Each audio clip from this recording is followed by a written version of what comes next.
All right, our next speaker is Dr. Tim Miller. He is an extension weed scientist at WSU's Northwestern Washington Research and Extension Center.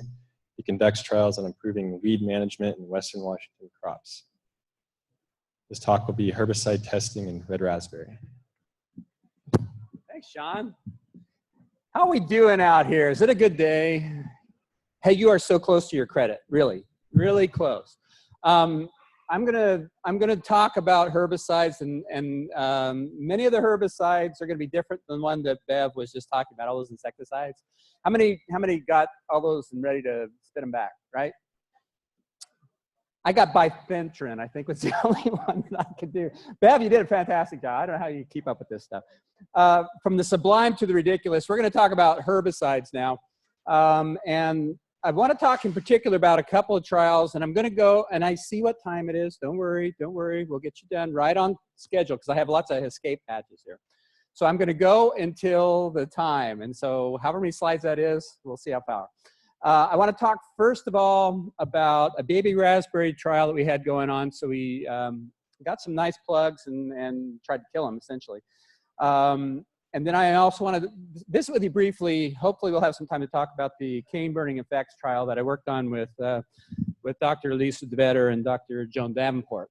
So we have some one-year data to provide for that. And I have a feeling I'm not going to get to these additional trials, but there may be an opportunity to talk about, particularly for wild buckwheat control in the Zeus Pine trial. So listen fast. We'll talk about baby raspberries first.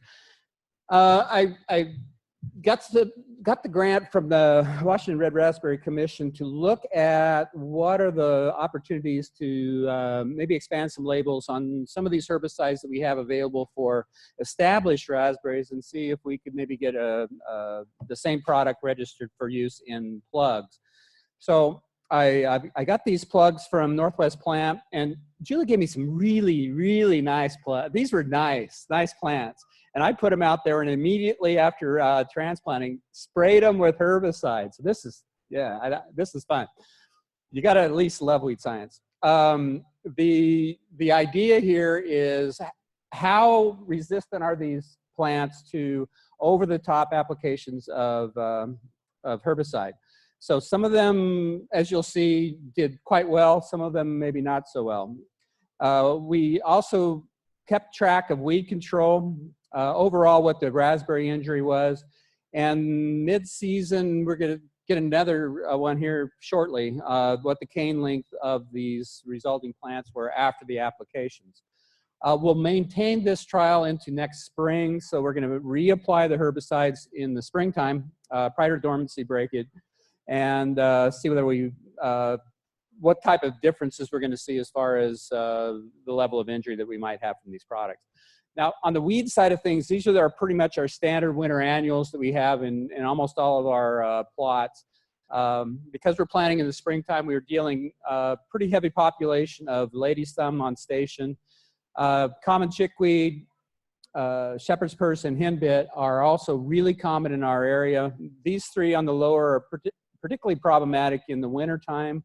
So about this time of year through springtime, the lady's thumb we see quite a lot of, but it's usually only a springtime germination. Same with lamb's quarters, quite a lot of lamb's quarters out there this last year. And again, it's more of a spring weed than a fall weed. So we had quite a lot of that. These other three, groundsel, sow thistle, and pineapple weed, were also present in the plots, but at a lesser level.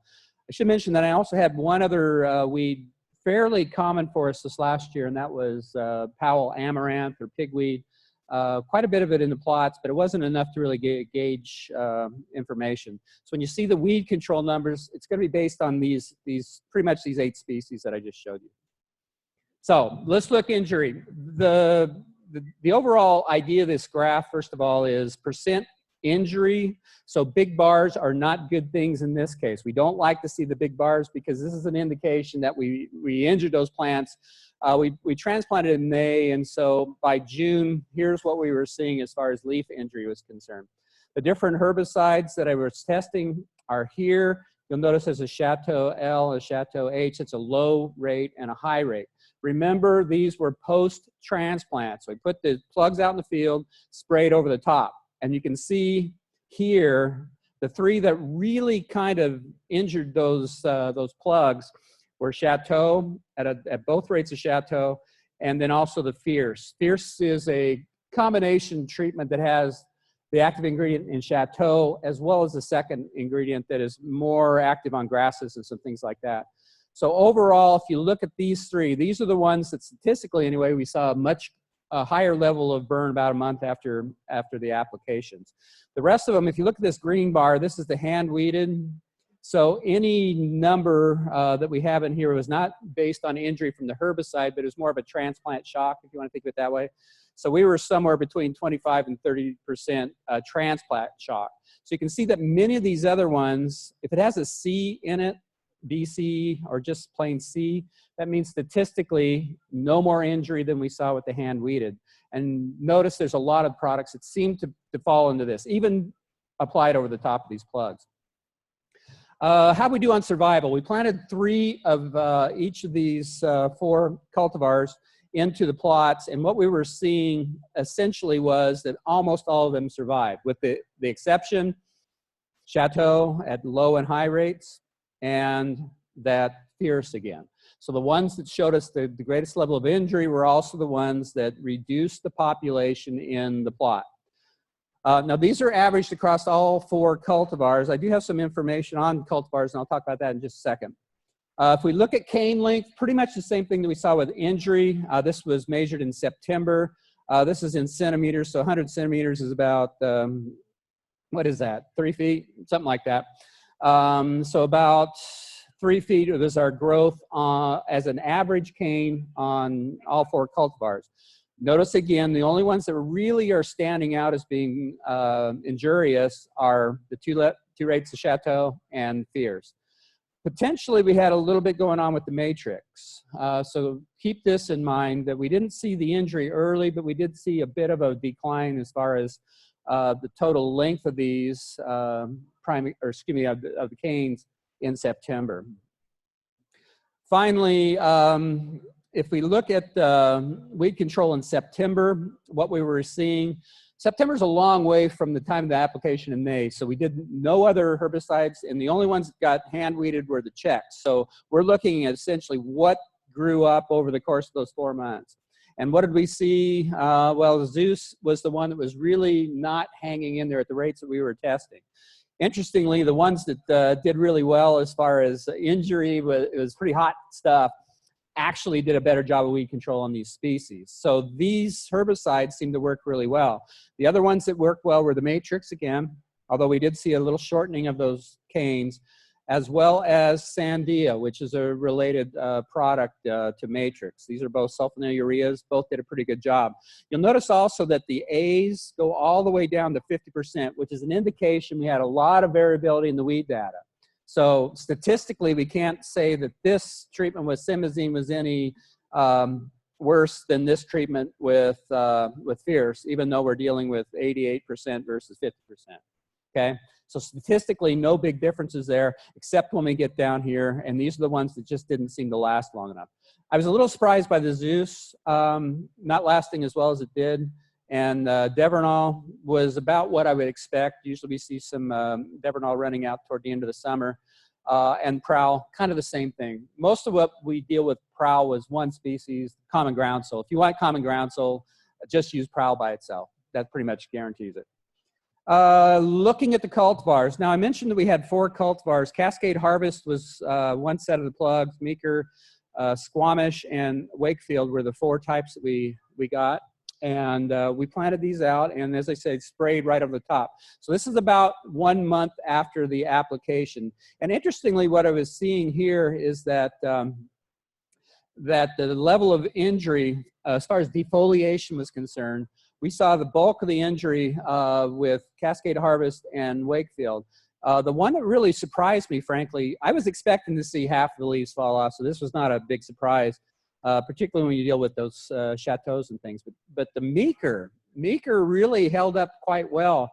20% defoliation is all we saw with those plugs. So I was quite impressed with that. Squamish was somewhere in the middle, somewhere around 40 to 50% is where we're dealing with the rest of these. So that's pretty common. And again, if we're seeing 80% defoliation with one of the treatments, it's not surprised to see these kind of numbers. Survival was essentially the same with the exception of Wakefield. In this case, the level of damage was such that we did see some of these plants die. About a third of them averaged across all the other treatments is where we saw the injury with Wakefield. The other plugs really kind of hang in there pretty well. And again, exactly three. We lost no meeker plants in all of those and almost no cascade harvester squamish. Cane length, we could see the level of recovery that we were seeing with some of these products. Remember, Wakefield was one of the ones that was most injured, but it was also the second most growth that we saw on it. Meeker was the winner, less injury, and it actually produced the longest canes by September timeframe. So that's what I've got on the babies. Are there questions on that before I move on to the next? I see 5 minutes left, and I'll talk fast. And I can do it. I can do it. Okay, let's move on. Cane burning trial, as I mentioned, I'm working on this with Dr. Vetter and Dr. Davenport. Joan Davenport's a soil scientist at Prosser, and Lisa Vetter is obviously up here at the Mount Vernon station. The trials we did at 2 locations. We had cultivars planted at both locations, 4 cultivars at Mount Vernon and 3 in Prosser. Meeker, Chemainus, Saanich, and Cascade Bounty are planted at Mount Vernon, and Meeker, Chemainus, and Wakefield were planted at the Prosser station. What we wanted to find out was what was the effect of cane burning applications on various cane quality and berry quality aspects that we're going to be looking at. The products that we used at the sites were Goal, AIM, and Trevix. Trevix you may not be familiar with. Goal and AIM pretty standardly used for cane burning. And Trevix is a new product, saflufenicil, that should gain registration, probably not this next year, but the year after. I would expect we'd see Trevix in raspberry. Pretty good cane burning product. We've got pretty good data that shows that it's really hot as far as its ability to burn out primocanes. Now the AIM we applied once or twice depending on the location. We applied twice over in Prosser, only once at the Mount Vernon station. Canes were then clipped immediately. Well, it was a little bit before harvest. We had a lot of green fruit, but we did not have any ripe fruit at the time we did this. So we clipped out floricanes, and from the floricanes we cut off the fruiting laterals. And then we also clipped out a primocane from each of these plots to get a sense for what is the growth of those things and how do they respond to the cane burning treatments. I've got these 2 highlighted primocanes and fruiting laterals because those are the ones we kept for carbohydrate analysis. We wanted to look at these 2 in particular. We did not evaluate the full floricane for carbohydrate analysis of those canes. And the fruit, we looked at some fruit quality standards that I'll talk about.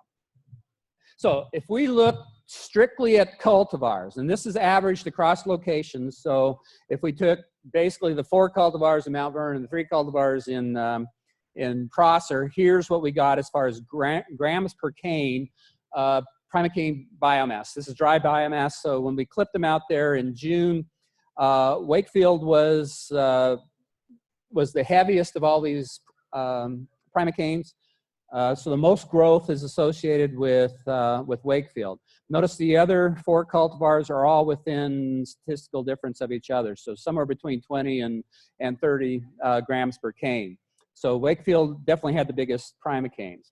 If we look at the floricanes, which is really based more on what happened the year before from the cane burning, because those were last year's primocanes.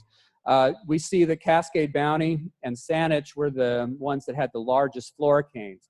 I think primarily the lower levels of Chemainus, Meeker, and Wakefield are because they were over in Prosser. And at the Prosser station, it was a younger planting and probably wasn't quite as healthy in general as the planting was at Mount Vernon. So I think most of this reduction in floricane biomass is due to that fact. If you look at the fruiting laterals, if we clip the laterals off, what did we see? Not a big surprise. Saanich and Wakefield had the most fruiting laterals, almost twice as many as we saw with the other cultivars. So even though they were smaller fluorocanes, they were still producing about the same amount of lateral biomass. If you look at the differences based on the herbicide treatment, so we have AIM applied once, AIM applied twice, Goal, Trevix, and then the ones that were not cane burned at all. Bottom line is the Primocanes by mid-June were about the same for most of these treatments, with the exception of Goal. Goal does hold those Primocanes back a bit more. As many of you have used Goal can see that. The Primocanes don't grow back as quickly with Goal. With 1 or 2 applications of AIM didn't make any difference, and Trevix also did not make a difference compared to the non-treated. You look at fluorocane biomass, kind of the same story, with the exception that we did see the fluorocanes were generally bigger than they were if we had treated the previous year with AIM twice or with Trevix. Statistically, no difference between hand weeding, no cane burning at all, Goal, and AIM applied once. So no big difference there. Laterals, fruiting laterals, no statistical difference in any of these. So depending on fruiting lateral, it really didn't matter which cane burning product we used. Now, this is the one that I find interesting to me. I really expected to see some differences here. What I'm dealing with are this green bar here is when no herbicide was used for cane burning. No herbicide at all. So this is the anthocyanin content of the fruit, the ripe fruit. We harvested them off. Found 0.6 milligrams per gram in the standard shaded Primocane, the Primocane shading the fluorocanes, gave us this level of anthocyanin at Prosser. Look at the other 3. This was what was interesting to me. Trevix or AIM applied once or twice, no statistical difference in anthocyanin production. I really expected to see some differences in here, no statistical difference. How about a Mount Vernon? Nope, no statistical difference. We had applied Goal, Trevix, or AIM applied once. Statistically, maybe just, you see numerically, maybe a little bit elevated, but nothing statistical. What kind of interested me was the location difference. I fully expected Prosser to have higher anthocyanin than what we have in Mount Vernon, just because the level of sunlight is going to be higher for, in general, Prosser than it is in Mount Vernon, as you know, who have been in Mount Vernon. We tend to be cloudier and everything else. And this was in 2015, remember. 2015, did we have any rain, 2015? No, I didn't either. Probably one reason why we didn't see much of a difference, and the fact that maybe even numerically, we saw more anthocyanin in these cultivars at Mount Vernon. If we look at bricks, we did see some differences in bricks. Nothing substantial as far as really hang your hat on, other than the fact that Prosser generally had higher bricks than the berries at Mount Vernon. Again, that might have to do with growing conditions. pH, kind of the reverse as you would expect. Higher bricks means lower pH in general. So slightly different pHs, but nothing spectacular. Anthocyanin did not really differ very much, remember, by herbicide. But notice the difference in the cultivars. First of all, we saw Wakefield had more anthocyanin, darker fruit, than did Meeker or Chemainus in Prosser. And again, this kind of surprised me. Chemainus was a lot higher in anthocyanin than any of the other cultivars, but in particular, Saanich and Cascade Bounty were down quite a little bit. Did not expect to see this large a difference, but we did see some pretty substantial differences in anthocyanin. Carbohydrate in Primocane, Chemainus, Meeker, you can kind of see that we saw some differences. What this means, we haven't completely determined that because we're waiting for the second year of data and see if it's anywhere near what the first year of data was. So I'll just kind of breeze through these quickly. What you see is that we do have a difference between Prosser and Mount Vernon as far as carbohydrate contents, primocanes and laterals here. Again, cultivar difference, pretty substantial difference between Chemainus and Meeker. The reason I only have 2 in here is because Shemanis and Meeker were used at both sites, but the other cultivars were only at one site or the other, so we didn't have commonality. And we wanted to see how the canes did differently at the 2 sides of the mountain. Fruiting laterals, not much difference at Prosser. Fairly large difference with Meeker having more carbohydrate than Shemanis. And finally, here's some differences in AIM and Trevix and the non-treated. So is that enough? Have you heard enough? Yeah, you're giving me a thumbs up. I have more to say, but in light of break and in light of the fact that you earned your credits, you can pat yourself on the back. I will gladly take any questions afterwards, but those who would like to go on and get some coffee, please go on and get some coffee. Otherwise, come up and we might even go through the rest of the slides if somebody wants to stick around. Thanks. All right, thanks, Tim.